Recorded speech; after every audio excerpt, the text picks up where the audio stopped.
Hello दोस्तों, welcome back to my channel. मैं हूं आपका दोस्त अभी और आज मैं जिस मूवी को एक्सप्लेन करने जा रहा हूं उस मूवी का नाम है बघतोस काय मुजरा कर। ये मराठी लैंग्वेज मूवी है। 2017 में आई इस मूवी की IMDb रेटिंग 6.6 आउट ऑफ 10 है। ये मूवी हमारे देश में जन्मे महान इंसान और उनकी पुरातन निशानियों के बारे में बताती है। उसी तरह आज के भ्रष्ट नेता उनका नाम किस तरह से अपने फायदे के लिए यूज करते हैं ये दिखाती है। तो चलिए बिना टाइम वेस्ट किए इस मूवी का एक्सप्लेनेशन शुरू करते हैं। मूवी के शुरुआत में ही हमें मूवी के मुख्य किरदारों को दिखाया जाता है, जो है गांव के सरपंच नाना साहेब देशमुख, पांडुरंग और शिवराज। इसके आगे हम शिवराज को शिवा बुलाएंगे क्योंकि मूवी में उसे इसी नाम से बुलाया गया है। नाना साहेब को हमेशा एक ही सपना आता रहता है, जिसमें एक आदमी घुड़सवारी करते हुए तलवार उठाने की कोशिश करता रहता है। नाना साहेब छत्रपति शिवाजी महाराज का एक किला जो उनके ही गांव में है उसको डेवलप करके आसपास के गांवों को भी डेवलप करना चाहते हैं। ये तीनों लोग छत्रपति शिवाजी महाराज को बहुत मानते हैं। इसके लिए उन्हें काफी सारे पैसों की जरूरत होती है, इसीलिए वो सभी नाना साहेब को MLA बनाने की सोचते हैं। इसके लिए सभी लोग वंदना ताई, जो काफी बड़ी पॉलिटिशियन है, उससे जाकर मिलते हैं। वो तीनों वंदना को बताते हैं कि अभी का MLA कुछ काम नहीं करता और लोग काफी उससे नाराज हैं, इसीलिए आप नाना साहेब को एक चांस दीजिए। इस पर वंदना उन लोगों से कहती है कि MLA बनना कोई आसान काम नहीं है, इसके लिए काफी सारे पैसे और लोगों की जरूरत होती है। इसीलिए आप लोग आने वाली शिव जयंती को एक बड़ा सा फंक्शन करो जिसमें मैं खुद आऊंगी। इतना बोलकर वो वहां से चली जाती है। इसके बाद नाना साहेब गाँव में एक मीटिंग बुलाते हैं जिसमें शमशेर भी आता है, जो हमारे इस मूवी का विलेन भी है। नाना साहेब और शमशेर के बीच में जरा भी नहीं बनती, 36 का आंकड़ा होता है उनके बीच। जब नाना साहेब शिव जयंती मनाने के बारे में बोलते हैं तो शमशेर उनका विरोध करता है, लेकिन वो ज़्यादा कुछ नहीं कर पाता और वहाँ से चला जाता है। इसके बाद नाना साहेब बड़े ही धूमधाम से शिव जयंती को मनाते हैं। काफ़ी बड़ा फंक्शन भी रखते हैं जिसमें वंदना ताई भी आती है। फंक्शन तो बहुत शानदार होता है, लेकिन फिर भी वंदना नाना साहेब से कहती है कि इससे कुछ भी नहीं होने वाला, आपको इससे भी कुछ बड़ा काम करना होगा जिससे पूरा राज्य आपके बारे में सोचे। इतना कहकर वो वहाँ से चली जाती है। फंक्शन के खत्म होने के बाद नाना साहेब और बाकी के दोनों लोग एक जगह पर मिलते हैं, जहाँ पर नाना साहेब उन दोनों से कहते हैं कि उन्हें जो सपना हमेशा आता था उसका मतलब पता चल गया है।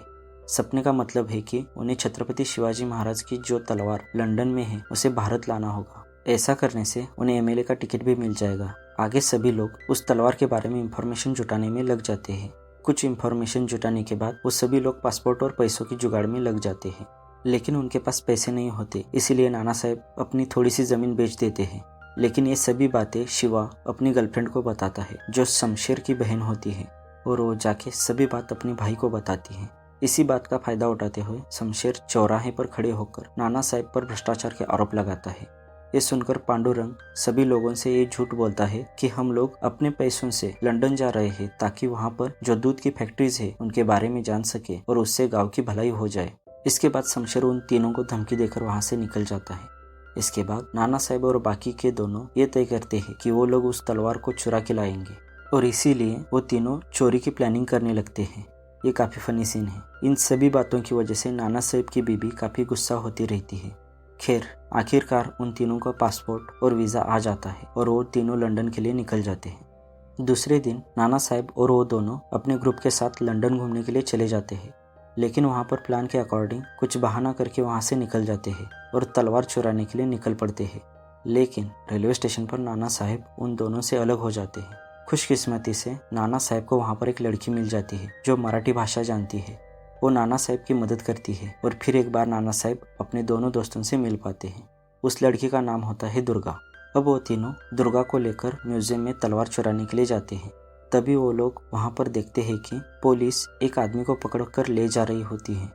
जब नाना साहेब दुर्गा से इसका कारण पूछते हैं तो दुर्गा उन्हें बताती है कि उसने म्यूजियम में किसी चीज को छूने की कोशिश की है, इसी वजह से उसे पुलिस ने अरेस्ट किया है। ये सब देखने के बाद वो तीनों लोग चोरी का प्लान कैंसिल कर देते हैं और लंदन घूमने के लिए दुर्गा के साथ निकल जाते हैं। वहाँ पर वो दुर्गा को अपनी चोरी का प्लान बताते हैं। दुर्गा उन्हें बताती है कि वो तलवार तो म्यूजियम में है ही नहीं, बल्कि रानी के प्राइवेट कलेक्शन में है। तब वो तीनों वहाँ पर चोरी करने का प्लान करते हैं। तब दुर्गा उन्हें ऐसा करने से मना करती है, लेकिन वो तीनों उसकी बात ना सुनते हुए उस तलवार को चुराने की कोशिश करते हैं।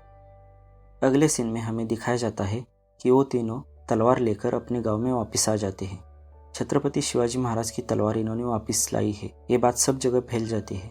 काफ़ी सारे रिपोर्टर, न्यूज़ चैनल वाले उनके घर इंटरव्यू लेने आ जाते हैं। इस खबर को सुनते ही शमशेर बापू साहेब नाम के बहुत बड़े पॉलिटिशियन के पास चला जाता है।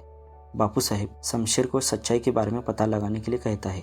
इस तरफ वंदना के ऊपर भी प्रेशर आ रहा होता है, इसलिए वंदना नाना साहब को मिलने के लिए बुलाती है। इसके बाद वंदना उन तीनों के साथ प्रेस कॉन्फ्रेंस करती है, लेकिन बापू साहब उन पर आरोप लगाता है कि वो तलवार नकली है और अगर वो असली है तो उसका सबूत दिखाइए। इसीलिए वंदना एक हिस्ट्री प्रोफेसर को उस तलवार की छानबीन करने के लिए भेजती है। उस प्रोफेसर का नाम होता है केळकर। केळकर तलवार देखने के बाद ही बता देता है कि यह तलवार नकली है। वो उनसे पूछता है कि यह सब नाटक उन्होंने क्यों किया। तब उसे सारा सच बताते हैं कि जब उन्होंने तलवार चुराने की कोशिश की तब वो पकड़े गए और उन्हें फिर इंडिया डिपोर्ट किया गया। यहाँ पर आकर उन्होंने एक दूसरी नकली तलवार बनाई और सबसे झूठ बोला। तब केळकर उन्हें बताता है कि छत्रपति शिवाजी महाराज कैसे इंसान थे और तुम लोग उन्हें कितना गलत समझते हो। वो उन्हें उनकी गलतियाँ बताता है। सच में दोस्तों, ये सीन हम सबकी आंखें खोल देता है। हम सबकी इस देश के महापुरुषों के बारे में जो नज़रिया है वो बदल देता है। खैर, मूवी की तरफ लौटते हैं। तलवार नकली है, ये बात शमशेर और बापू साहब को पता लग जाती है। इस बात का फ़ायदा उठाने के लिए वो वंदना के पास चले जाते हैं। इसके बाद बापू साहब को डेप्यूटी चीफ मिनिस्टर बनाया जाता है और शमशेर को एमएलए का टिकट भी मिल जाता है। ये बात नाना साहब को अच्छी नहीं लगती और उनसे पूछते हैं कि किले का डेवलपमेंट कब होगा। तब वंदना उससे बताती है कि आधे किले तो गिर गए हैं और बाकी के किलों के बारे में किसी को कोई फर्क नहीं पड़ता। उन किलों को छोड़ दो, हम लोग छत्रपति शिवाजी महाराज का 1600 करोड़ का एक स्मारक बनाते हैं और जनता को उल्लू बनाते हैं। वंदना नाना साहब को तलवार शमशेर को देने के लिए कहती है। नाना साहब को भी मजबूरी में वो तलवार शमशेर को देनी पड़ती है। नाना साहब, पांडुरंग और शिवा एक जगह पर दुखी होकर बैठ जाते हैं। अब उन तीनों को अपनी गलती का एहसास हो चुका है। रात को नाना साहब केळकर से जाकर मिलते हैं। उनसे वो अपनी गलती सुधारने के लिए थोड़ा टाइम मांगते हैं, लेकिन केळकर उन्हें साफ साफ कह देता है कि वो जब अगली प्रेस कॉन्फ्रेंस होगी तब सबको सच्चाई बता देगा। नाना साहब बहुत दुखी होकर अपने घर वापस आकर सो जाते हैं। तभी उन्हें वही सपना वापस आता है, लेकिन इस बार सपने में वो आदमी उस तलवार को ले लेता है। इसके बाद नाना साहब रात को अपने दोनों दोस्तों को बुलाते हैं और अपनी गलती सुधारने के बारे में बोलते हैं। वो प्लान बनाकर शमशेर के घर पर जाते हैं। उस वक्त शमशेर के घर में पार्टी चल रही होती है। वो लोग पार्टी में शामिल हो जाते हैं। शमशेर की बहन की मदद से उस तलवार को चुराकर उसे जला देते हैं। जब प्रेस कॉन्फ्रेंस का टाइम आता है तब सभी लोग देखते हैं कि तलवार गायब है। दूसरी तरफ नाना साहब अपने बेटे और दोस्तों के साथ मिलकर किले की साफ सफाई कर रहे होते हैं।